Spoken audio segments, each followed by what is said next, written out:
صحیح ہے۔ اچھا، علماء کرام میں آپ کا کافی روابط ہے، بیٹھنا اٹھنا ہوتا ہے، تو علماء کے اس حوالے سے کیا ان میں سوچ و فکر پائی جاتی ہے؟ خصوصاً فار ایگزامپل اگر گورنمنٹ کل کو کوئی معاہدہ کرتی ہے انٹرنیشنل لیول پہ، تو علماء اس معاہدے کو کس نظر سے دیکھیں گے؟ ظاہر ہے جب جنگ میں آپ صلح کی طرف آتے ہیں تو لازمی تو نہیں کہ آپ کی ساری شرائط ہی مانی جاتی ہیں۔ میں انتہائی معذرت کے ساتھ یہاں تھوڑا سا پاکستان کے علماء قابل احترام ہیں، ان کا دائرہ عمل اپنا اپنا ہے، کچھ کس طرف ہیں کو کس طرف ہیں،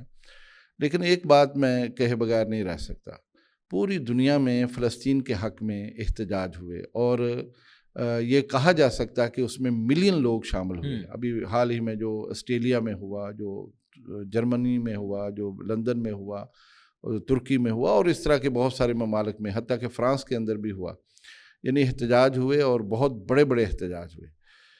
اور یہ سارے احتجاج ایسے تھے کہ جس میں ذاتی شناخت نہیں تھی، ماں سوائے فلسطین کے۔ وہاں آپ نہیں دیکھ سکتے کہ کوئی تنظیم کھڑی ہے، کوئی جھنڈا لے کے کھڑا ہے، سوائے فلسطین کے بینر اور فلسطین کے ہی جھنڈے وہاں نظر آئے۔ یہ درست بات ہے۔ لیکن بدقسمتی سے ہمارے ملک میں ہم نے دیکھا ہے، یہاں پہلی بات تو یہ ہے کہ اس طرح کا احتجاج ہوا نہیں، کوئی ریکارڈ پر نہیں ہے، اگر ہوا ہے تو ذاتی شناخت کے بغیر نہیں ہوا، اپنی اور ذاتی تشہیر، اس میں سب سے زیادہ جو ہے نا وہ ذاتیات آئی ہیں، اور فلسطین کا مسئلہ جو ہے نا پس منظر میں نظر آیا، چند جھنڈے نظر آتے تھے جو کہ جماعتی جھنڈے جو ہے نا اس پر غالب، بے شک سیاسی جماعتوں نے تو کردار ادا ہی نہیں کیا،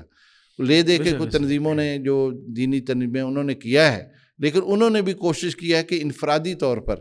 اکیلے وہ اس کام کو کریں، اجتماعیت نہ کریں، اگر کیا بھی ہے اجتماعیت تو اس میں بھی انہوں نے اپنے کارکنوں کے ہاتھ میں ذاتی جھنڈے، ذاتی تصویریں وہ دے کے اس کی تشہیر کی ہے، فلسطین کے مسئلے کے اوپر نہیں۔ ایک طرف جب ہمارا کردار یہ ہے تو ہمیں کیا حق پہنچتا ہے کہ ہم فلسطین کے معاملے میں کوئی رائے دیں؟ یعنی ایک طرف ہمارے دل میں تو ہمدردی اس حد تک ہے کہ ہم جو ہے نا فلسطین کے لیے کھڑے نہیں ہو سکتے، فلسطین کے لیے اپنی ذات کوئی قربانی نہیں دے سکتے، تو فلسطین کے مسئلے کے حل کے لیے ہم جو ہے نا